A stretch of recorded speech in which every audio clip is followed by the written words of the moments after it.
Hi friend, my name is Lindsey Willard and I'm humbled to serve as a Director of Marketing Ministry at First St. Charles. And just like last week in the devotional, instead of talking about my family, I'd like to share more with you about our church family. If you were able to join us for last week's worship, you learned two things.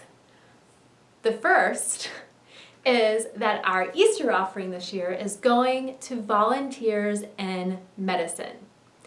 Now, I had the honor of being able to interview 6 of our church members who volunteer there.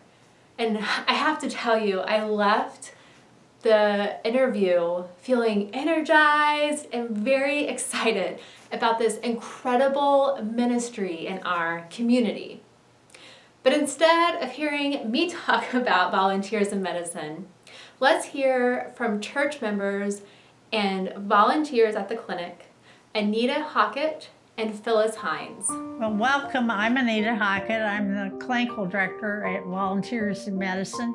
I've been here since about day one, 25 years. My name is Phyllis Hymes. I'm an appointment clerk at the clinic, and I've been here for about 11 and a half years. We are a primary medical home. Our patients are the medically underserved in St. Charles and Lincoln County. Our patients are treated, they're given medicine, they see very qualified, licensed people to provide their care, and they never are charged a penny for that. We've had the opportunity to help so many patients that without us would literally be dead now. A young woman who was living in her car because she had been abused came in the door and said she just had a headache she couldn't stand it anymore and she didn't know what to do, and she had 2 crying kids. We ended up getting her referred to a neurologist. She had a brain tumor, and we hooked her up with the crisis nursery and with St. Joachim and Ann, got her enrolled in food pantries, and literally saved her life. We couldn't do it without the generosity of the community that supports us.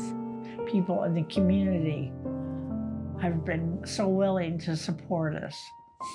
Although this last year with a pandemic, it's been tougher to raise the money, which is no surprise, but that's been one of the challenges that we've had.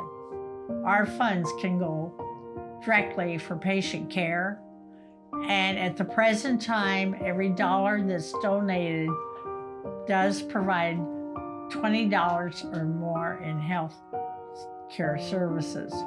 So it's a vital ministry to come out of our church in many ways. Well, first thing I did was, I told him he made my day, but the first thing I did, you couldn't see me grinning, of course, but was to share it with other volunteers that work here. And it was one of those great moments of the day when, hey, listen to what just happened on that phone call. So, oh yeah.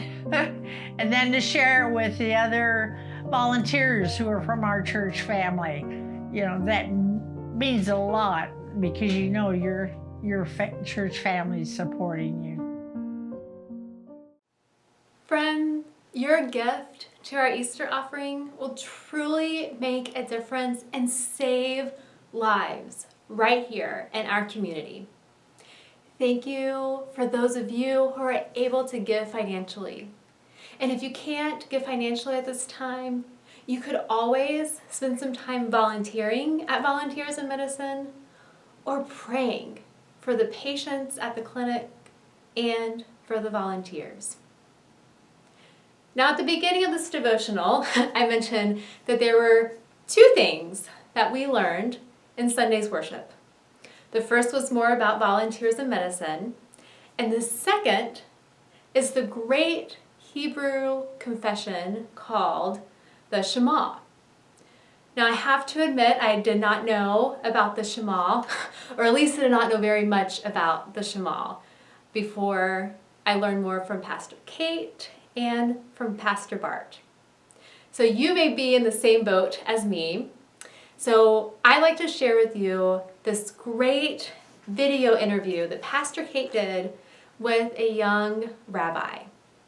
So I'm going to have Pastor Kate and the rabbi take us out of the devotional. So at this time, friends, I'd like to say grace and peace. The Shema is a very important prayer in Judaism. It's often called the watchword of the Jewish faith, which is kind of, an older way of saying it's been around a long time. It's a prayer that we say all the time. We're supposed to say it when we wake up, when we go to bed at night. If you've ever seen what's called a mezuzah, which are kind of like, there are tubes that you put on the doorway. So if you've ever gone into a Jewish house or a temple, you'll see on the door, there's like a tube of some kind. They're beautiful, they're colorful. Sometimes people like plain ones. And inside of that is a scroll that has the Shema and the following prayers inside of it. And Shema means listen. So the translation of it is like, listen up.